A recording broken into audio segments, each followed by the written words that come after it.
Kathua case വളരെ പ്രധാനം എന്ന് പറഞ്ഞാൽ കത്വ കേസിൽ ഈ യൂത്ത് ലീഗ് നാഷണൽ കമ്മിറ്റി ഒരുപാട് വിമർശനം കേട്ടതാണ്. ആളുകളുടെ ധാരണ നമ്മൾ ആ കേസ് ജയിച്ച അന്നോ മറ്റോ അറിയാതെ അവിടെ എത്തിപ്പെട്ടവർ എന്നാണ്. അങ്ങനെയല്ല. യഥാർത്ഥത്തിൽ ഈ ഫാമിലിയെ കാണാൻ ബഷീർക്ക് ആ ഫാമിലിയെ ആ സംഭവം നടന്ന തൊട്ട് പിറകെ വിസിറ്റ് ചെയ്യുന്നുണ്ട്. അന്ന് തന്നെ അവർക്ക് എല്ലാ സഹായം കൊടുക്കണം നമ്മൾ തീരുമാനിക്കുന്നു. എന്നിട്ട് അന്ന് കുഞ്ഞാൽ സാഹിബ് എം പിയാണ്. കുഞ്ഞാൽ സാഹിബിൻ്റെ വീട്ടിലാണ് നേതാക്കന്മാരും ഞങ്ങളും യോഗം ചേരുന്നത്. അപ്പോൾ ഈ ലീഗൽ ഫൈറ്റിനൊക്കെ അന്ന് നേതൃത്വം കൊടുത്ത അവിടുത്തെ ഒരു ആക്ടിവിസ്റ്റ് താലിബ് ഹുസൈൻ എന്ന് പറയുന്ന ഒരാൾ ആ യോഗത്തിൽ പങ്കെടുത്തിട്ട് ലീഗ് ഇതിൻ്റെ കൂടെ നിൽക്കുമെങ്കിൽ ഞങ്ങളൊക്കെ നിൽക്കാം എന്ന് പറയുന്നു. ഈ പെൺകുട്ടിയുടെ പിതാവിൻ്റെ വക്കാലത്തുള്ള മുബീൻ ഫാറൂഖി എന്ന പഞ്ചാബിയായ വക്കീലിൻ്റെ അടുത്തേക്ക് നമ്മളെ പറഞ്ഞയക്കുന്നു. നമ്മൾ മുബീൻ ഫാറൂഖിയെ വിളിക്കുന്ന സന്ദർഭത്തിൽ ഇയാൾ ഒരു താല്പര്യം കാണിക്കുന്നില്ല.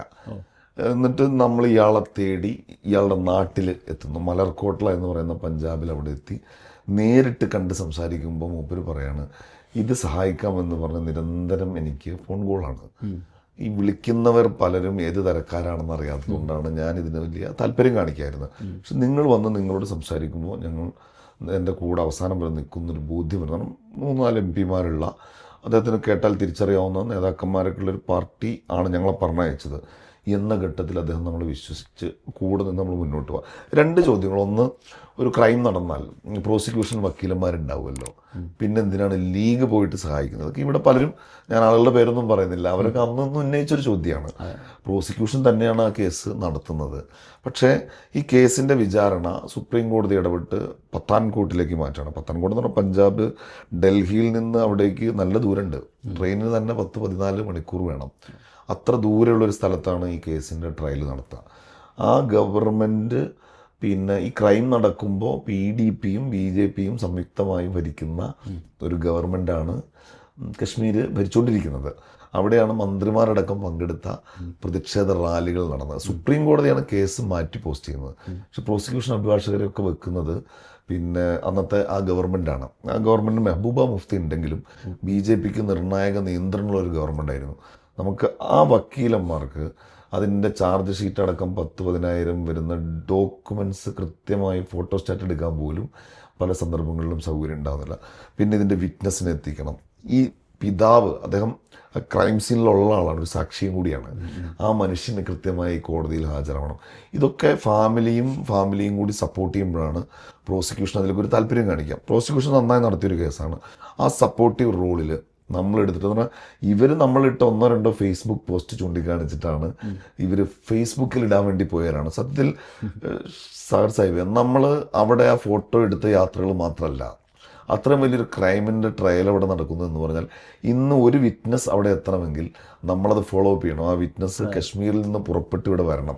അവർക്ക് അവിടെ വരുമ്പോൾ എല്ലാ സൗകര്യങ്ങളും നമ്മൾ ചെയ്തു കൊടുക്കണം. ഒരു കോടതിയിൽ ഹാജരാകണം, വക്കീലന്മാർ പറഞ്ഞു കൊടുക്കുന്ന കാര്യം, അങ്ങനെ ഒരു വലിയ എഫർട്ടായിരുന്നു ആ കേസ്. ഈ പെൺകുട്ടിയുടെ പിതാവ്, ഇപ്പോൾ അധികാർക്കും അറിയാത്തൊരു കാര്യമുണ്ട്. അവളുടെ പേര് നമുക്ക് പറയാം. ആ പെൺകുട്ടിക്ക് ആക്ച്വലി ബയോളജിക്കൽ ഫാദറും ഉണ്ട്, അഡോപ്റ്റഡ് ഫാദറും ഉണ്ട്. ശരിക്കും കുട്ടി ഉണ്ടായിട്ട് സഹോദരിക്ക് വളർത്താൻ കൊടുക്കുകയാണ്. ആ വീട്ടിൽ വെച്ചാണ് കുട്ടി കൊല്ലപ്പെടുന്നത്. ഇവിടെ പറയുന്നത് ശരിക്കും കത്വ പെൺകുട്ടിയുടെ അഡോപ്റ്റഡ് ഫാദറാണ്. കേസിലെ പെറ്റീഷണർ മൂപ്പരാണ് ആ കുട്ടിയെ വളർത്തിയിരുന്നത്. എന്നാൽ ബയോളജിക്കൽ ഫാദർ വേറെയാണ്. അങ്ങനെ ഒരു ഇതൊന്നും അധികാർക്കും അറിയില്ല, നമ്മൾ അധികാരോട് പറഞ്ഞിട്ടില്ല. ഈ അഡോപ്റ്റഡ് ഫാദർ എന്ന് പറഞ്ഞാൽ ഒരു വരി എഴുതാനറിയാത്ത, വായിക്കാനറിയാത്ത, പുറം ലോകം കണ്ടിട്ടില്ലാത്ത പരമനിഷ്കളങ്കനായൊരു മനുഷ്യനാണ്. കുതിരമേച്ച് നടക്കുന്ന എനിക്ക് ഈ മൂപ്പരെ കേസിൻ്റെ ഡേറ്റൊക്കെ കാര്യങ്ങളൊക്കെ വിളിച്ചു പറയാൻ മുബീൻ ഭായ് എന്നെയാണ് വിളിച്ചു പറയുക. ഞങ്ങൾ അവിടെ ഒരു കടയുണ്ട്, ഈ രസ്ന എന്ന് പറയുന്ന ഇവരുടെ നാട്ടിലൊരു കടയുണ്ട്. ആ കടയിൽ വിളിച്ചിട്ട് ഇദ്ദേഹം വന്നാൽ ഉടനെ തിരിച്ചു വിളിക്കാൻ പറഞ്ഞു. കാരണം ഇദ്ദേഹം ഈ ആടിനും കുതിരക്കും ഭക്ഷണം വാങ്ങാൻ ഈ കടയിൽ വരും. മൊബൈലൊന്നും മൂപ്പർ ഉപയോഗിക്കില്ല. അപ്പോൾ വരുമ്പോൾ ഇങ്ങനെ വക്കീൽ വിളിച്ചിരുന്നു പറഞ്ഞാൽ വേഗം മുബീനെ വിളിക്കും, എന്നെ വിളിക്കും. അപ്പോൾ നമ്മൾ ടിക്കറ്റ് എടുത്ത് കൊടുക്കുമ്പോൾ മൂപ്പർ പുറപ്പെട്ട് കോടതിയിൽ.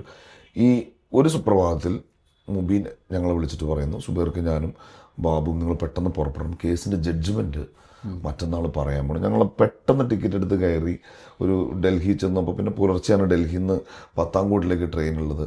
ആ ട്രെയിൻ കാത്തൊരു രാത്രി മുഴുവൻ ഞങ്ങളവിടെ ഇരുന്ന് പുലർച്ചെ ട്രെയിനിൽ കയറി കൃത്യസമയത്ത് അവിടെ എത്തിപ്പെട്ടു. ഈ യാത്രക്കിടയിൽ ഞങ്ങൾ വിളിച്ച് പറഞ്ഞിട്ടുണ്ട് ഇദ്ദേഹത്തോട് തിരിച്ചു വിളിക്കാൻ. വിളിക്കുന്നേ ഇല്ല, ആ വിളി വരുന്നേ ഇല്ല. ഞങ്ങൾ പലവട്ടം ഈ കടയിൽ വിളിച്ചു. അപ്പോൾ കടക്കാരൻ നിങ്ങളിങ്ങനെ വിളിച്ചുകൊണ്ട് കാര്യമില്ല, മൂപ്പര് അന്വേഷിച്ച് കണ്ടുപിടിച്ച് ഇവിടെ വരുന്നെങ്കിൽ പറയുക, അത് കാത്തിരിക്കുക എന്നല്ലാതെ നമുക്കൊന്നും ചെയ്യാനില്ല. കാരണം അന്വേഷിച്ച് പോയാൽ ഈ മൃഗങ്ങളെ കൊണ്ട് ഇവരെവിടെയാണ് ഉണ്ടാവുക എന്ന് പറയാൻ കഴിയില്ല. ദുആ കാത്തിരിക്കലേ നിർത്തിയുള്ളൂ. അങ്ങനെ നമ്മൾ കോടതിയിൽ ചെല്ലുന്നു. ഈ മനുഷ്യൻ അറിഞ്ഞിട്ടില്ല, അദ്ദേഹം വന്നിട്ടില്ല. മുബീൻ ഫാറൂഖിയോടൊപ്പം നമ്മൾ കോടതി പരിസരത്തേക്ക് ചെല്ലുന്നു. അപ്പം പോകുന്നതിനിടയിൽ ഈ കേസ് വിധി പറയാനിരിക്കുന്ന ജഡ്ജിയുടെ ഭാര്യയെ കുറച്ച് ദിവസങ്ങൾക്ക് മുൻപ് ഈ അന്ന് പഞ്ചാബും BJP ഭരിക്കുകയാണ്, വിവരാവകാശ കമ്മീഷണറുടെ പോസ്റ്റിംഗ് ഒക്കെ കൊടുത്തിട്ടുണ്ട്. അതൊക്കെ ഇപ്പം എന്തിനാണെന്ന് അറിയണം, നമ്മുടെ ആശങ്കപ്പെടുത്തുന്ന വാർത്തകളാണ്. കിലോമീറ്ററുകൾ ദൂരെ ഞങ്ങളുടെ വണ്ടി തടഞ്ഞു നിർത്തുന്നു. മുബീൻ ഫാറൂഖ്, സുബൈർ ഖാൻ ഞങ്ങൾ നടന്നു പോകുന്നു. പത്താംകോട്ടിലെ കോടതി പരിസരത്ത് ചെല്ലുമ്പോൾ വലിയ ടൂറിസ്റ്റ് ബസ്സുകൾ 2-3 കശ്മീരിൽ നിന്ന് വന്ന് കിടപ്പുണ്ട്. എന്ന് വെച്ചാൽ ഈ പ്രതികൾ ഇന്ന് വെറുതെ വിടുമ്പോൾ വിജയാരവങ്ങളോടെ അവിടെ സ്വീകരിച്ചു കൊണ്ടുപോകാൻ ബന്ധുക്കൾ വന്ന് നിൽക്കുകയാണ്. അപ്പം ഞങ്ങൾ ഓർത്തു, ഈ പെൺകുട്ടിയുടെ ഉപ്പ അവിടെ വരാൻ കഴിഞ്ഞിട്ടില്ല, പെൺകുട്ടിയുടെ ബയോളജിക്കൽ ഫാദർ, യഥാർത്ഥ പിതാവ് അവിടെ എത്തിയിട്ടില്ല, കുടുംബത്തിൽ നിന്ന് അവരാരും ആ കേസിൻ്റെ വിധി പറയാൻ പോവുകയാണെന്ന് അറിഞ്ഞിട്ടില്ല. നമ്മൾ ആ കോടതി മുറ്റത്തുണ്ട്. അവിടെ പ്രോസിക്യൂഷൻ അഭിഭാഷകരുടെ റൂമിൽ ഞങ്ങൾ കയറിയിരുത്തി കോടതി കുറ്റക്കാരെന്ന് കണ്ടെത്തി ശിക്ഷ പതിയാൻ ഉച്ചകഴിഞ്ഞ് മാറ്റിവെച്ചു. ഞങ്ങൾ കോടതിയുടെ പുറത്തേക്ക് പോയില്ല, അവിടെ തന്നെ ഇരുന്നു. ഈ പ്രോസിക്യൂട്ടർമാർക്ക് കഴിക്കാൻ കൊണ്ടുവന്ന ഭക്ഷണം അവർ ഞങ്ങൾക്ക് മുബീൻ ഫാറൂഖിക്കും തന്നു. അങ്ങനെ വിധി പറഞ്ഞ് ശിക്ഷിച്ചതോടെ ഈ മുബീൻ ഫാറൂഖി ഏതാണെന്ന് ചോദിച്ചവരുണ്ടെന്ന് ഈ വിവാദം ഉണ്ടായപ്പോൾ, ഇത് ലീഗ് എവിടുന്നോ പൊക്കിക്കൊണ്ടുവന്ന വക്കീലാണ്. പക്ഷെ അന്നത്തെ നാഷണൽ മീഡിയ മുഴുവൻ പരിശോധിച്ചോ, ഇന്ത്യയിലെ മുഴുവൻ നാഷണൽ മീഡിയയോടും ഈ ഫാമിലിക്ക് വേണ്ടി ഇത് ബ്രീഫ് ചെയ്യുന്നത് മുബീൻ ഫാറൂഖിയാണ്. അയാളുടെ തൊട്ട് പുറകിൽ നമ്മൾ അന്നേരം നിൽപ്പുണ്ട്. എനിക്കിപ്പോഴും ഓർമ്മയുണ്ട്, ഈ ശിക്ഷിക്കപ്പെട്ടു എന്നറിഞ്ഞതോടെ ഈ കോടതി മുറിയുടെ മുറ്റത്ത് വെച്ച് ബന്ധുക്കൾ പ്രകോപനം സൃഷ്ടിക്കുന്നത്, അവരെന്നിട്ട് അവിടെ നിന്ന് നല്ല എന്നെയും ഈ മുബീൻ ഫാറൂഖിനെയും സുബൈർ ഖാനെയും ബാബുവിനെയും കേട്ടാലറയ്ക്കുന്ന പച്ചത്തെറി വിളിക്കുന്നത് ഇപ്പോഴും എനിക്ക് എന്നുവെച്ചാൽ ഒരു മോബ് കലിയിളകി വരുന്നത് നമ്മൾ കാണുകയാണ്. ഞങ്ങൾ 4 പേര്, ഈ പ്രോസിക്യൂട്ടർമാരൊക്കെ അപ്പോഴേ മടങ്ങി, അവർക്കൊക്കെ പ്രൊട്ടക്ഷൻ ഉണ്ട്. ഞങ്ങൾക്കിതൊന്നുമില്ലാതെ എപ്പോൾ വേണമെങ്കിലും ഭ്രാന്ത് പിടിക്കാവുന്ന ഒരാൾക്കൂട്ടത്തിൻ്റെ നടുക്ക് ഞങ്ങൾ 4 പേര് നിൽക്കുകയാണ്. അപ്പോൾ ഈ ദേഷ്യപ്പെട്ട് പറയുമ്പോൾ ഈ മുബീൻ ഇതിൻ്റെ തിരക്കിലാണ്. ബാബു എന്നോട് ചോദിക്കുന്നുണ്ട് എന്തോ ഞാൻ പറഞ്ഞു അർത്ഥമൊന്നും ഇപ്പോൾ പറയാൻ നേരല്ല, പച്ചത്തെറിയാണെന്ന് മാത്രം. അങ്ങനെ തെറിവിളികളുടെ നടുവിലൂടെ എന്നിട്ടും നമ്മൾ അവിടെ നിന്ന് പോകുന്നില്ല.